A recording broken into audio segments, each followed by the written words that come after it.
లేకపోతే షాద్నగర్లో ఈర్లపల్లి శంకర్ కావచ్చు. ఇట్లా చాలామంది ఇప్పుడున్న ఎమ్మెల్యేలు ఈ ఎన్నికల్లో కేవలం డబ్బులతోనే ఎన్నికల్లో గెలిచినామని ఎవరన్నా చెప్పినా ఎవరన్నా అనుకున్నా తప్పే. డబ్బులతోనే గెలిచేటట్టుంటే చంద్రశేఖరరావు 100 సీట్లు గెలిచేటోడు. లారీల కొద్ది పైసలు ఉన్నాయి ఆయన దగ్గరనే కాదు, ఆయన కొడుకు దగ్గర, ఆయన బిడ్డ దగ్గర, ఆయన అల్లుని దగ్గర, ఆయన సడ్డకుని దగ్గర, అల్మారీలలో బీరువాలలో కాదు లారీల నిండా రూపాయలు ఉన్నాయి. మరి వాళ్ళు సీట్లు ఎందుకు గెలవలేదు? కామారెడ్డిలో చంద్రశేఖరరావుని బండకేసి కొట్టిరు ప్రజలు. కాబట్టి ఇవాళ సొమ్ములతో ఎన్నికల్లో గెలుస్తామనే విధానాన్ని మర్చిపోండి.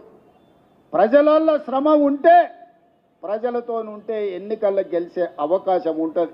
రేపు భవిష్యత్తులో కూడా కాంగ్రెస్ పార్టీలో టికెట్లు ప్రజలలో ఉండే ప్రజా సమస్యల మీద పోరాటం చేసే వాళ్ళకే మొదటి ప్రాధాన్యత ఉంటుంది అని చెప్పి నేను ఈ సందర్భంగా చెప్పదలుచుకున్నా. నిన్నమని ఆయన అన్నాడు కేసీఆర్ గారు, నేను కొడితే గట్టి కొడతా అని. నేమన్నా చెప్పిన, అయ్యా ఏందయ్యా కొట్టడానికి, అది ఏమన్నా ఫుల్లా ఆఫా గట్టి కొట్టడానికి అని అడిగిన. చంద్రశేఖరరావు గారు ఈ వేదిక మీద నుంచి చెప్తున్నా, నీ గట్టి కొట్టాలంటే నీ కొడుకును వంగబెట్టి కొట్టు. ఎందుకంటే ఆయన తిరుగుళ్ళు చూడు, అటు చేసే వ్యవహారాలు చూడు. నీ బిడ్డను 2 జప్పరి, ఎందుకంటే లిక్కర్ దందాలో ఉండి ఈడ నిన్ను ఓడించిందే కదా, ఆడ కేజ్రీవాల్ కూడా మింగేసింది.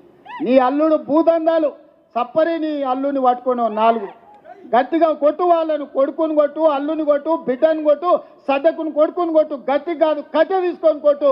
వీళ్ళు చేసిన దుర్మార్గాలు తెలంగాణ సమాజం చూసింది కాబట్టే నిన్ను గట్టిగా వంగబెట్టి కొట్టింది తెలంగాణ సమాజం అని చెప్పిన చంద్రశేఖరరావుకు ఆయనకు చెప్తున్నా.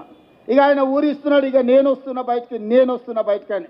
అయ్యా నువ్వు బయటకు వచ్చినప్పుడు, నువ్వు కుర్చీలో ఉన్నప్పుడే మా యూత్ కాంగ్రెస్ కార్యకర్తలు నిన్ను బండకేసి కొట్టిరు. మళ్ళీ వచ్చేదేముంది?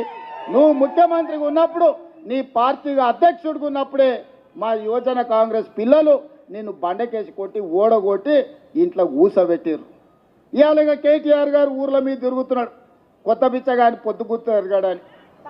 10 ఏళ్ళ అధికారంలో ఉన్నాడు, డబల్ బెడ్రూమ్ ఇల్లు ఇస్తాను ఇయ్యలే, ఇంటికో ఉద్యోగం ఇస్తాను ఇయ్యలే, దళితులకు 3 ఎకరాల భూమి ఇస్తాను ఇయ్యలే, డబల్ బెడ్రూమ్ ఇల్లు ఇయ్యలే.